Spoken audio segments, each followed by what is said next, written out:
Praise lord. తండ్రి అయిన దేవుని నుండి కుమారుడైన ప్రభువైన యేసుక్రీస్తు నుండి మీకు ఈ దినమున సమాధానము కలుగును గాక. అందరికీ కూడా ఈ ఉదయకాల సమయాన శుభాభివందనములు తెలియజేసుకుంటున్నాను.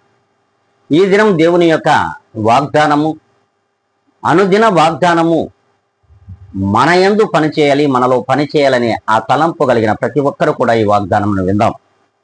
చూద్దాం. అది యెషయా గ్రంథము 43వ అధ్యాయము 13వ లేఖనం. నా చేతిలో నుండి విడిపించగలవాడెవడూ లేడు, అలాగే త్రిప్పివేయగలిగిన వాడు కూడా ఎవ్వడూ లేడు. ప్రభు వాక్యం స్పష్టంగా సెలవిస్తుంది. ఈ దినమ మనం మన యొక్క ప్రతి మార్గమును కూడా దేవునికి అప్పగించుకున్నట్లయితే ఆయన చేతిలో పడ్డటువంటి మనలను ఎవ్వడు కూడా మార్చలేడు. అంతేకాకుండా ఈ లోకములో ఎవ్వడు కూడా నిన్ను త్రెప్పలేడు. అందుకే ప్రభు వాక్యం స్పష్టంగా సెలవిస్తుంది.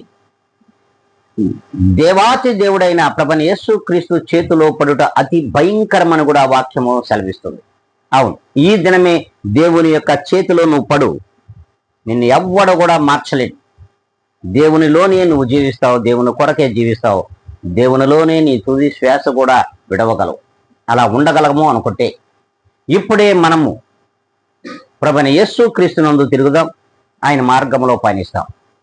ఆయన మార్గం నుండి ఎవ్వడు కూడా ఈ లోకంలో తిప్పలేడు.